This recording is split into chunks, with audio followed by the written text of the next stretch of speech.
Lularoe, already fighting a lawsuit accusing it of improperly taxing customers, is now under fire from some of the very salespeople who have powered the multi-level marketer's meteoric growth as a seller of women's clothing.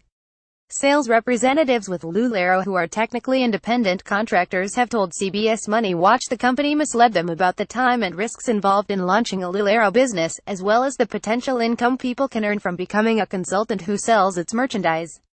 They also claim Lularoe is slow to process refunds for products they buy that turn out to be defective. The sales rep spoke on condition of anonymity, claiming that Lularoe has punished sellers who criticize it publicly by blocking them from ordering products. Attorney Bruce Carlson of law firm Carlson Lynch Sweetkill Pella Carpenter said Lularoe salespeople recently consulted him after learning his firm is representing a Pennsylvania customer who is suing Lularoe for allegedly charging tax on purchases she made from the company last year despite the state not taxing clothing sales.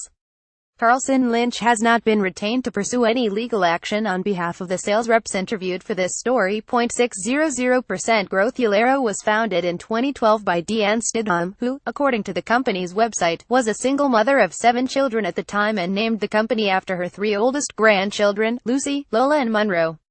Stidham started designing skirts, and the designs took off, fueled largely by buzz on social media. Her husband, Mark Stidham, is the Corona, California, company's chief executive. Multi-level marketers (MLMs) are businesses that largely depend on selling their products through independent distributors, who are encouraged or required to recruit other sellers. Critics contend that most participants in these enterprises lose money. Other well-known MLMs include Amway, Herbalife, HLF and Mary Kay.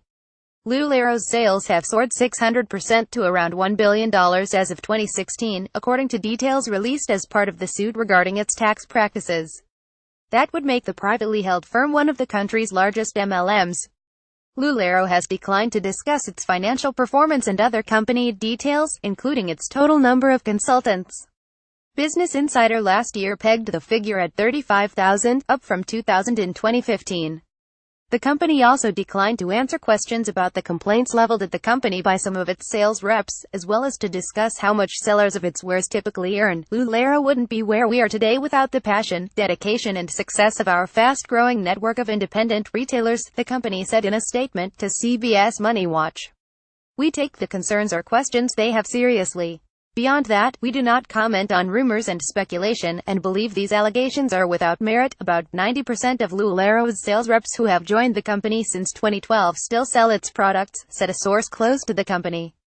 Interested in earning time pay doing part-time work? Join my Lularoe team. DM me for details. pic.twitter.com/domkikdu. Lularoe Natalia M. Lularoe Natalia February 27, 2017. One reason for Lularoe's success has been its use of social media to attract both customers and sellers of its products, which the consultants sell at parties known as pop-ups. The company, whose tagline is "Where Fashion Meets Comfort," has become popular as a supplier of colorful apparel including skirts, tops, leggings, cardigans, sweaters and a kimono with patterns using women's names. Men's merchandise and children's clothes are also available.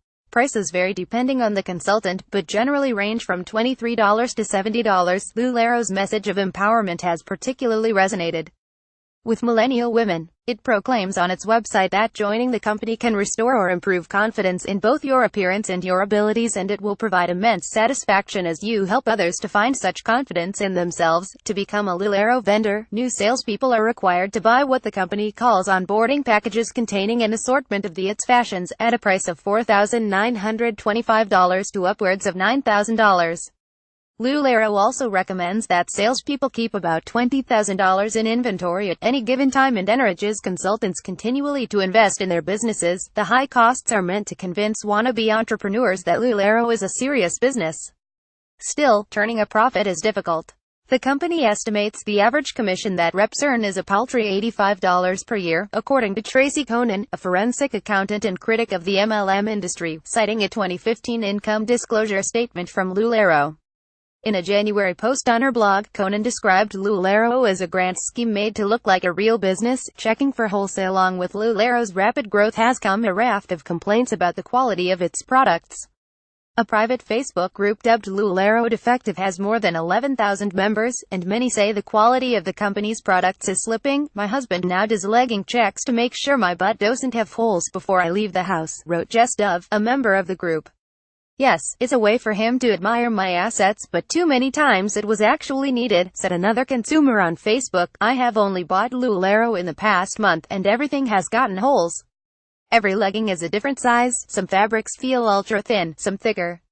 Some are improperly sewn, but all have ripped. Lularoe will buy back inventory from unhappy representatives on a case-by-case basis, the source close to the company said.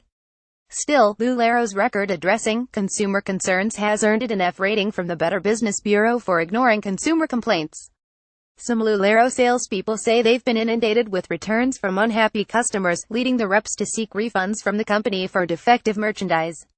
One rep said she has sought a refund from Lularoe for nearly a year for roughly a dozen different products, to no avail. Lularoe claims to take an average of 4 to 10 business days to process these requests. In a related problem, the company has made it harder to get refunds, refusing to accept returned merchandise that was torn after being worn or washed once, according to 3 sales reps. As a result, some Lularoe salespeople are stuck with thousands of dollars of unsellable merchandise, they contend. The company is aware of the problem with damaged merchandise. In an internal email sent to sellers in April, CEO Mark Stidham urged them to try to unload their damaged merchandise. The time and effort it takes to collect, send in and receive your refund could be invested in finding different ways to strengthen your business and develop ideas on how to sell your damaged items, he wrote. Policing the brand, sales reps who have publicly raised concerns about Lularoe's business practices have found themselves punished by the company, which refuses to honor their orders, sources said. Lularoe encourages salespeople to report fellow vendors who speak negatively about it to its compliance department, they said. Always know that we are fierce defenders of the culture of Lularoe, Stidham wrote in a January 10 email to consultants. If you see something not in line with the culture, see it as your responsibility to report those things. Lularoe creates about 400 designs on a daily basis, a key selling point for the brand. The company markets its designs as being unique because they are made in limited quantities, with some especially sought-after styles known as unicorns. Salespeople are allotted particular patterns and aren't able to pick the products they want. But questions have arisen about just how unique Lularoe's designs really are. In January, Hungarian artist Balázs Solti filed a federal lawsuit in California accusing the company of stealing one of his designs. When the marketer learned that a third-party artist had copied Solti's design, it immediately terminated its relationship, a source close to the company said. An internal email Lularoe sent to its contractors, compressed to show text. Another bone of contention is how much sales reps can earn selling Lularoe's products. Some consultants claim that people can make the equivalent of time pay working only part-time. An internal Lularoe email said reps can set up and run a pop-up store by working 20 hours a week. These numbers are rock solid and this business was designed to work just for you, the memo said. A Lularoe rep said that estimate doesn't include the hours of work needed to prepare the parties, including taking pictures of merchandise. Indeed, some consultants are embittered by their experience with Lularoe. I'm now saddled with over $7,000 in debt and tons of leftover inventory that even other consultants won't buy from me, one Lularoe representative said. The only positive thing that came out of this experience is some of the awesome women that I met through it all. But I regret everything else.